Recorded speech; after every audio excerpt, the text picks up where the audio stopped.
Di bahasan kali ini, kita akan coba kupas tuntas cara menjinakkan stimulus supernormal, sebuah kekuatan tak terlihat di dunia modern kita yang mungkin banget lagi membajak otak Anda tanpa kita sadari. Oke, coba kita mulai dari sini. Pernah nggak sih Anda lagi lihat sesuatu yang seharusnya indah banget, kayak matahari terbenam atau sekedar jalan-jalan santai di taman, tapi kok di dalam hati rasanya, biasa aja. Malah tangan Anda gatel pengen ngambil handphone buat nyari sesuatu yang lebih seru. Kalau Anda pernah ngerasain itu, dengerin ini deh. Itu bukan salah Anda, sama sekali. Itu adalah respons neurobiologis yang sangat bisa diprediksi. Intinya, otak kita semua ini sedang diretas secara biologis. Nah, ini nih yang membawa kita ke bagian pertama. Sebuah paradoks yang aneh, yaitu dunia ajaib yang membosankan. Kita kan hidup di dunia yang penuh dengan keajaiban teknologi ya, tapi kok anehnya kehidupan nyata seringkali malah terasa hambar? Jawabannya ada di satu konsep kunci, stimulus supernormal. Apa itu? Anggap aja ini versi palsu, versi lebay dari hadiah-hadiah alami. Coba bayangin makanan olahan, media sosial, atau hiburan yang nggak ada habisnya. Semua itu dirancang khusus buat membajak insting purba kita dengan intensitas yang nggak akan pernah kita temuin di alam liar. Coba deh kita lihat perbandingannya. Di sebelah kiri kita punya hadiah-hadiah alami, buah yang segar, ngobrol langsung sama teman, tantangan fisik. Di sebelah kanan ada versi supernormalnya, dessert yang super manis, notifikasi media sosial yang nggak berhenti, dan kepuasan instan dari naik level di game. Masing-masing itu dirancang buat ngasih ledakan dopamin yang jauh lebih kuat daripada versi alaminya. Oke, jadi gimana sih cara kerja peretasan ini di otak kita? Yuk, kita bongkar mekanismenya. Polanya tuh kelihatan jelas banget di sini. Ambil contoh makanan deh. Otak kita kan emang dari dulu suka buah ya, tapi industri makanan ngehack itu dengan rasio SOS, sugar, oil, and salt, yang menciptakan titik kenikmatan yang gak alami. Terus di dunia sosial, likes di media sosial itu pakai jadwal hadiah variabel, mekanisme yang persis sama yang bikin mesin slot itu adiktif banget. Ini bukan kebetulan loh, ini semua disengaja. Terus akibatnya apa? Nah, inilah yang disebut efek kebosanan. Jadi gini, otak kita karena dibanjiri stimulus supernormal terus-terusan, dia jadi kewalahan. Akhirnya, dia melindungi diri dengan cara mengurangi jumlah reseptor dopamin. Ini mekanisme pertahanan diri. Tapi efek sampingnya adalah hal-hal normal, kayak ngobrol santai atau baca buku, jadi nggak terasa memuaskan lagi. Dan ini poin yang penting banget. Ini bukan pertarungan yang seimbang. Anda itu nggak lagi ngelawan kemauan Anda sendiri. Anda itu lagi berhadapan sama ribuan insinyur dan anggaran miliaran dolar yang memang merancang produk ini agar membuat Anda ketagihan. Jadi kalau Anda merasa kesulitan, itu bukan tanda kelemahan. Itu adalah respons manusiawi terhadap kekuatan yang luar biasa besar. Oke, jadi apa dong yang bisa kita lakuin?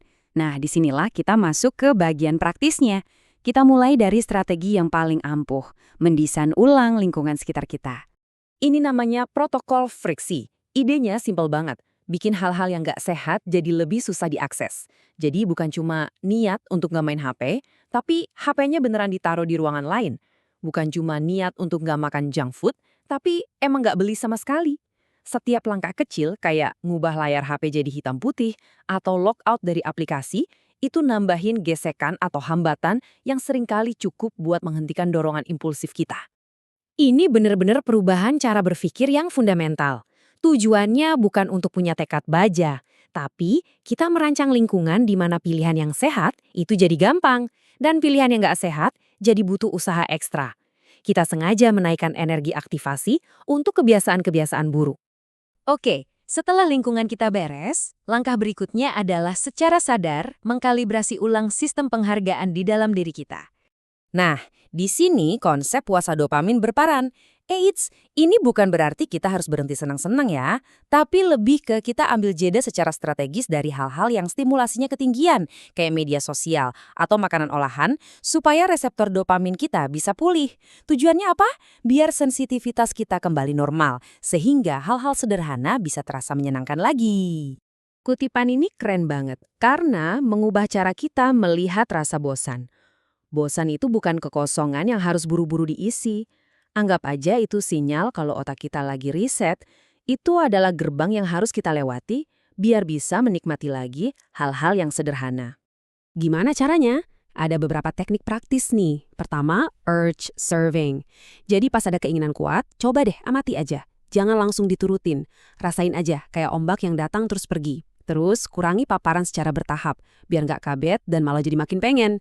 Dan yang terakhir, konsumsi sadar. Kalaupun Anda mutusin mau makan dessert itu, ya udah nikmatin dengan 100% perhatian.